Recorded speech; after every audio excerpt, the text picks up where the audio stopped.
Welcome to Biggest Spoilars, the destination for exclusive spoilers, latest updates. The Bold and the Beautiful spoilers update for October reveal there's going to be a lot of excitement and twists.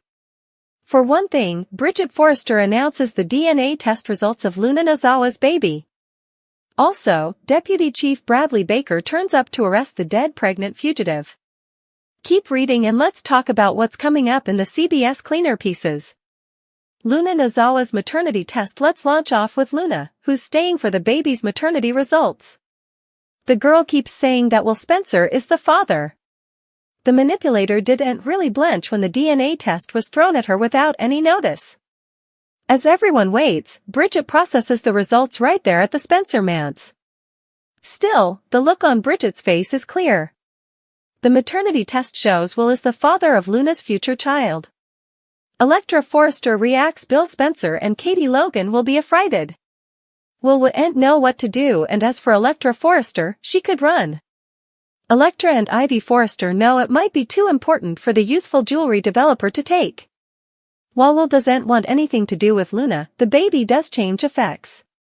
So, we will have to see if Electra will stick with Will, or if they part ways. Deputy Chief Bradley Baker returns. The Bold and the Beautiful spoilers for Monday, October 13th reveal that Baker returns formally again. This time, the man will arrive at the Spencer manse to arrest Luna and take her back to captivity. This will come as a shock to Luna, who allowed the baby would keep her out of captivity. With how cleverly Luna sneaks out, she can't be trusted to stay out of trouble during the gestation. Monday, October 13th, 2025. Still, just because Luna goes back to captivity doesn't mean the drama is over. For one thing, Katie suggests espousing the child and guarding it from Luna. Still, it's doubtful that Luna will agree to give up her child to Bill and Katie. That child is her influence, her freedom ticket. There's also John Finnegan's struggle.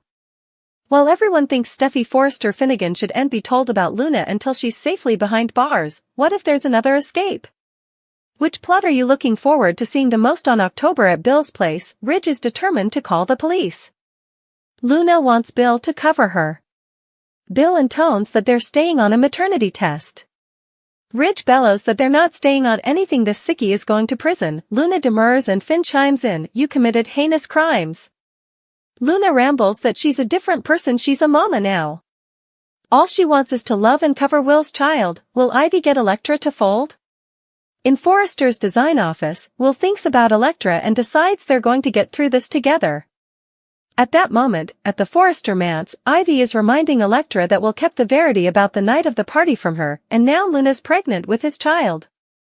How can she be okay with that? Clearly the antipode. Ivy keeps emphasizing that he let her down.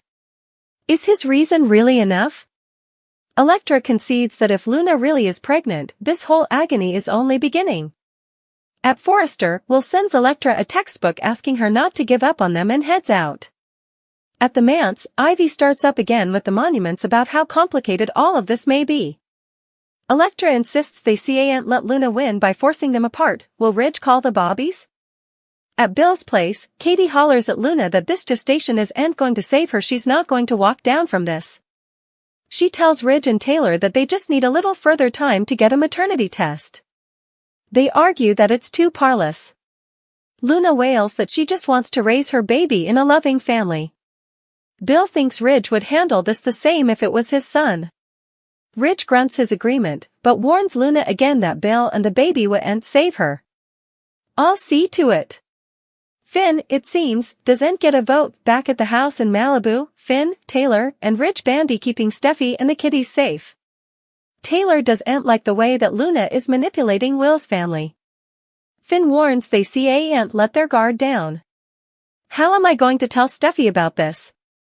How do I tell her that the woman who nearly killed her is alive?" They establish that Finn will concentrate on keeping his family safe while Ridge handles Luna. Finn admits his head is spinning after Luna's shocking visit to his office. They all agonize about taking Steffi's piece down. Finn questions whether to tell her now or stay until she comes home. Back at Bill's place, he and Katie advise Luna that this arrangement is temporary. Luna snarks that her connection to Will wouldn't be. Bill warns there's no amnesty in her future this time. Just also, Will walks through the door with purpose. He wants to talk to Luna. Bill and Katie want to handle this, but Will informs them they need to hear this too. He declares he no way would have slept with Luna if she hadn't cured him and tricked him. Whether he's the father of the baby or not, it doesn't change the way he feels about Elektra. I love her, not you, you psycho. Luna warns he'll love their child further than he does Elektra. Bold and the Beautiful spoilers. Will and Elektra's lingering connection. The week kicks off with Will Spencer and Elektra Forrester, who, despite not being together, are easily on each other's minds. Both are passing heartbreak and craving for one another. Elektra, in particular, is chancing it delicate to move past the events involving her swain and Luna Nozawa. On Monday, October 6th, Will makes an appearance at the Forrester manse. He confesses to Elektra that he understands her need for space but couldn't stay down.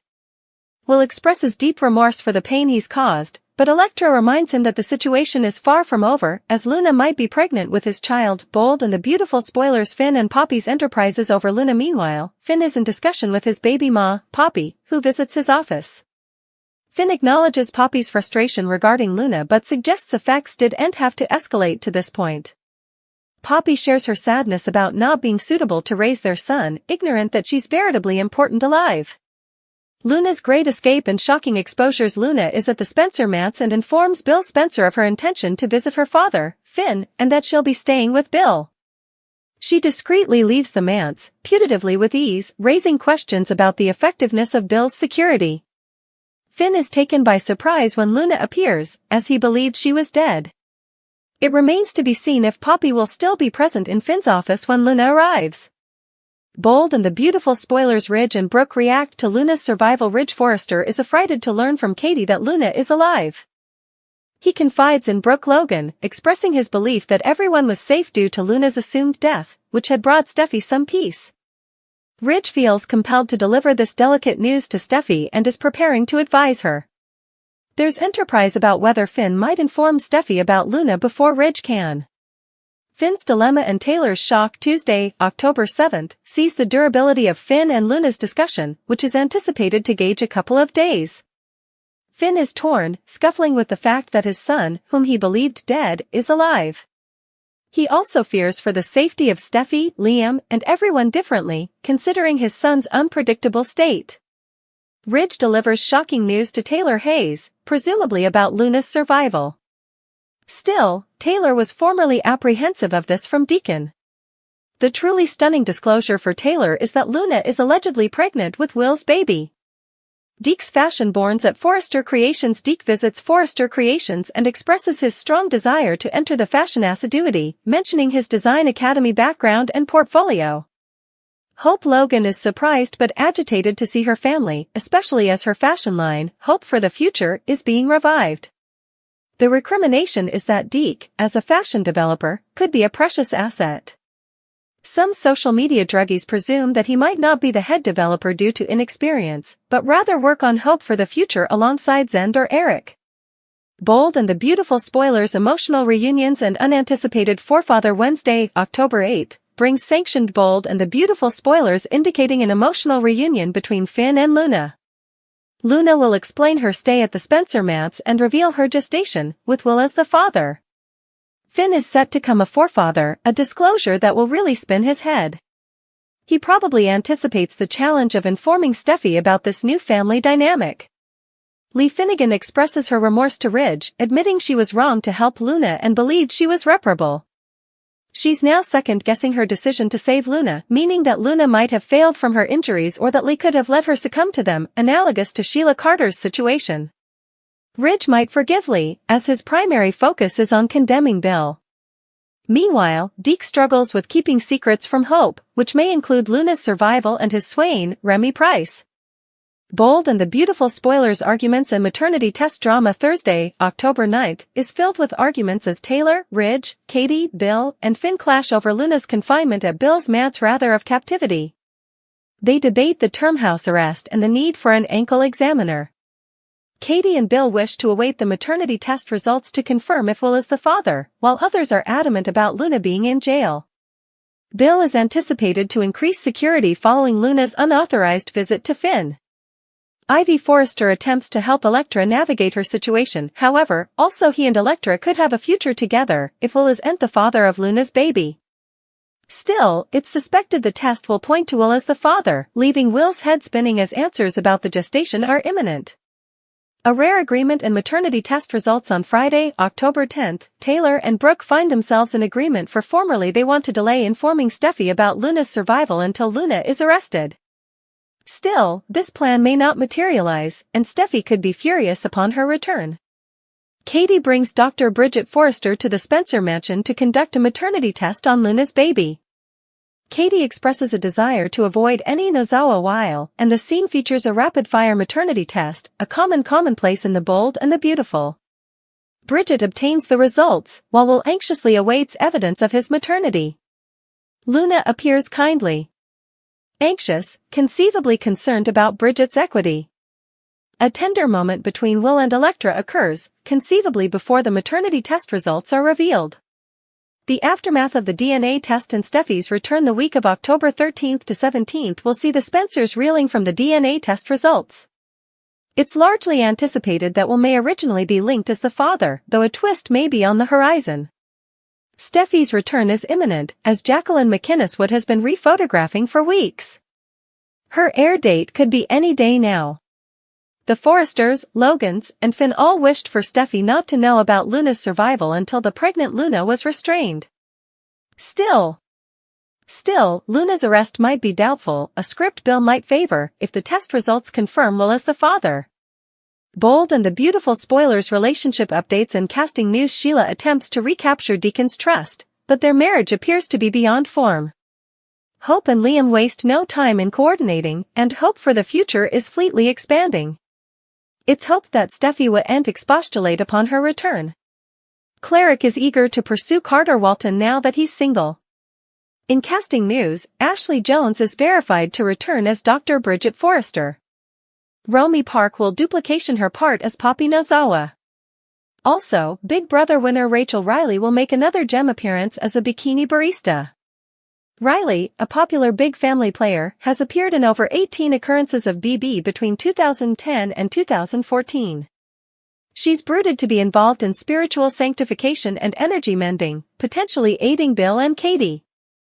Likewise, John McCook's son, Molly McCook, will be featured as a new character, though details regarding her name and air date are presently unapproachable. Molly McCook has an expansive TV capsule, including a significant part on Last Man Standing. She preliminarily appeared in many occurrences of The Bold and the Beautiful in 2010 when she was beginning her amusement career. The grand doors of Bill Spencer's mansion ground open like the lungs of a city about to exhale its secrets, and the man who stepped across the threshold carried with him a kind of thunder, tall, rough-edged, a stranger's face that somehow belonged in the cracks of every family photograph around the room, and when he planted himself in the foyer under the chandelier's cold light and lifted his voice so that it matched the storm outside, the words that exploded from him were simple and volcanic. "I'm the baby's father," and in that instant the air shifted as if someone had struck a bell that only rings for betrayals, because suddenly everyone in the room, Bill and Katie, Ridge, Taylor, Will, Elektra, Ivy, Bridget, Finn, and a dozen others who had come to witness, to gloat, to protect, or to plead, felt their own histories ripple like pond water, concentric waves of guilt, fear, and hope radiating outward from that single proclamation. Bridget, who had spent the morning with sterile white gloves and an even sterner heart, felt her jaw slacken because she had never expected a third hand to snatch the paternity results from Fate's belly, and Will's face, which had moments before been a brittle armor of denial and shame, crumpled as if an old blueprint of his life had been folded and creased into a new, unrecognizable shape, while Elektra's cheeks burned and drained at once, an electric shame and a physical sickness of possibilities colliding, and Ivy's eyes narrowed with the precise sharpness of a woman who has built a life on the calculus of advantage, instantly measuring whether this stranger's claim was a threat or a pivot, a disaster or an opportunity. Bill's voice, which used to own boardrooms and bedrooms with equal ease, went high and thin like a wire under tension, demanding proof, demanding names, demanding sense where there was none, and the stranger only smiled. Not the easy smile of charm but the slow, dangerous smile of someone who has rehearsed the ruin of a family and come tonight to deliver the final, theatrical line. "If you want DNA, get it," he said, his fingers tapping his chest as if he were proving an axiom, "but I came here to tell you the truth, I am the one who made that child." The room swallowed itself. Katie stepped forward on invisible springs, her maternal instincts sparking and flaring in equal measure because the thought of another child, another life tethered to this clan of winners and sinners, pulled at her like gravity, and she called for order even as her pulse drummed fear into her teeth, while Ridge clenched his fists until his knuckles went white and muttered that they would not be blackmailed by theatrics, that no mystery man would walk into their lives and rewrite the ledger of sins without consequence. Taylor, hands folded as if in prayer and fury combined, looked to Finn with a question. His silence answered, "What does one do when the past arrives with a name and dares you to breathe?" Finn, who had learned to stitch hearts and minds back together, who had measured pulses and promises in emergency rooms and over coffee, found himself strangely speechless because medicine had taught him a creed of facts and the human heart was not one of them, and yet the man's simple, obscene proclamation levered open a different wound. Every life in that room had been sutured with a lie, and any stitch could pull open the whole cloth. Luna Nozawa, who had weathered accusations like a woman shaped by storm, who had smiled like a knife and wept like a confession when it suited her, watched with the secret predator's calculation of someone who always keeps a contingency, and when the stranger's words landed like stones she did not flinch. Instead she folded her hands across her belly as if to shield a miracle or a weapon, for in their world babies are both, and said, quiet but with cold conviction, that truth has an iron way of showing itself, but that perhaps the visitors in this house lacked the imagination to hear it unless it screamed. The stranger's presence itself began a litany of reckonings. Could a single claim collapse alliances? Could a man unknown to them all yet named by destiny fracture the protective walls they'd built around their reputations and their children? Electra's breath was a ragged metronome. She had loved Will in the small, fragile way of someone who collects kindness and forgives omissions, but a baby bearing a father who was not only a stranger but a truthsayer, made her world pitch. Ivy's lips flattened into the expression of a strategic mind cataloging exits and entrances. Bill's hand found the edge of the mahogany table like a man who needed to steady himself against an earthquake, and he barked that DNA would be done that night, that no one would be allowed to use scent and swagger to rearrange his family's life. But the stranger cut him off, voice low, and revealed a detail that stuck the room like an accusation. He had walked in because he had read that the Spencers had enlisted Bridget Forrester for a paternity test, because he'd seen the pattern, the test, the reveal, the scramble, and he knew the result before the envelope was opened, because he had his own reasons for wanting the truth to be public. A history with Luna that was tangled and messy and not bound to the neat categories of villain and victim this town adored. At that the room stilled because narratives are comfortable and inconvenient truths are not, and the man's eyes, like chipped flint, found Luna's and revealed a map of both tenderness and anger and something like ownership. A murmur, a rustle of high-stakes gossip, began to climb the walls and the rafters as if the house itself were alive and listening. Questions like ghosts crawled along the woodwork. Who is he? What does he want? Why come now? And more dangerous, who else knows what else? Bridget, the scientist in a world of emotion, lifted her hands because she had trained herself to be proof against melodrama. She subtracted the spectacle from the equation and demanded blood, privately yearning for the sterile comfort of results while publicly offering calm that felt brittle. But the stranger, impatient with bureaucracy, said his name and in it a history, and the syllables hit Will like a fist. He was a man who had loved Luna once or had been bound to her by something intimate, or had been abandoned by her or had been the very architect of pain. The details folded the room inward like a throat closing. Will's face went gray and he rasped that if there was any truth to this then he had to know, because his life could no longer be a series of denials stitched over with bravado. Bill's reaction was immediate, less father than alpha, less protector than proprietor. He slammed his palm on the table and demanded the stranger produce evidence, produce motive, produce remorse. But the man's only reply was the kind of gaze that births legends. I did not come for your permission, he said. I came because the child deserves a name, because a life cannot be trafficked in secrecy, because someone must take responsibility, and I will not let another parentless truth stalk this house. That line landed like a cold hand on the spine of every parent in the room. Responsibility. The invocation of it made some hearts light with relief and others with terror. For responsibility could mean stability for a baby and exposure for an accused mother. It could mean the man in the foyer had an honorable reason, and it could also mean he was a master manipulator with a vendetta, and somewhere between those poles the real drama lived. As whispers swelled into arguments, Ridge's temper boiled over. He strode forward, his voice like a gavel, and accused the stranger of theatrics, of trying to hijack a messy domestic currency for his own gain, while Taylor, to her everlasting credit and curse, insisted they listen because sometimes truth arrives on an unkempt doorstep and they must not slam the door on it. Finn, who loved a life of repair and protection, felt the weight of parenthood like a new graft to his ribs, imagining a child with shaky genealogies, imagining the ways this town would romanticize and vilify it in turns, and he felt for Steffi, for the fragile peace she'd built, because Luna's past had assaulted their family before in the shape of nightmares and hospital gowns, and the idea that it might again felt like a wound healing only to be poked raw. In the maelstrom, Luna did not roar nor grimace, she went small in an old, practiced way, lowering her gaze and letting the drama flow over her like rain over the skin of someone who believes rain can wash sin, yet beneath that calm there was a furnace, a plan, perhaps, or a breakdown, or both, because the woman who had once fainted between innocence and malevolence understood the performative power of a claim named out loud in a room full of witnesses.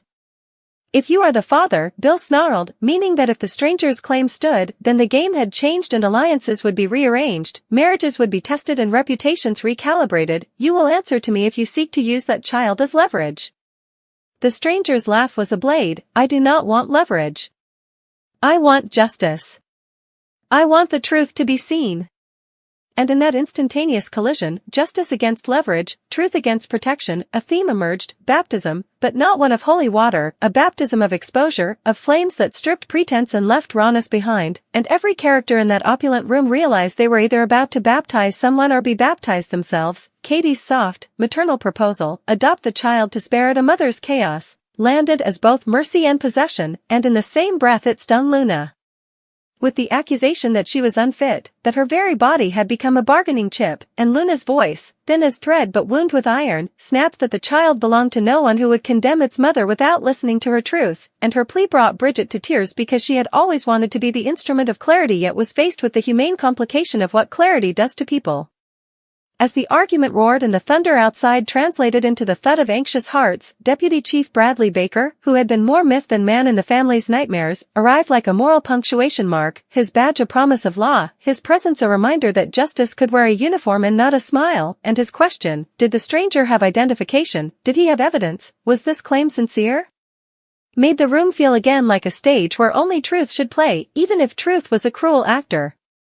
But the stranger's identity was not the end, it was the ignition. He had ties to Luna that were complicated, and he hinted that what he had learned about her survival, about her time in shadows and her plans to re-enter their lives not as penitent but as a player, had made him step forward tonight, because some fathers are made by duty, some by chemistry, and some by the burning need to right a wrong. And so the night fractured into vows and vows broken, into whispered bargains, into angry threats of lawsuits and whispered prayers for mercy, into Bridget clutching at test results no one could yet open and Will thinking about the future he never wanted and Electra counting the cost of love against shame. This unknown man's proclamation, "I'm the baby's father," did not merely name a paternity. It detonated a constellation of fears and hopes, an entire galaxy of what-ifs, and as he stood at the heart of that house like a detonator, the family around him realized with a cold clarity that whatever happened next would be a baptism not of purity but of consequence, because in this town confessions are seldom simple and the price of being seen is often measured in broken things. The chandelier shivered as if the house itself heard the truth, and someone, perhaps Taylor, perhaps Katie, whispered a plea into the thunder: "Let mercy guide us, even if justice must walk beside it," and the stranger, hearing that, closed his eyes as if the prayer had struck him like an old wound, and then he raised his head and said with the weary conviction of someone who has been battered by time and circumstance, "Then let mercy be honest. I'm here. And the baby, that child, deserves the choice of knowing who they come from." The room inhaled as one organism, the storm outside pounding the glass, and in that breath the real baptism began, not the easy absolution of a church but the hard, molten conversion that only truth, aired and unavoidable, can bring.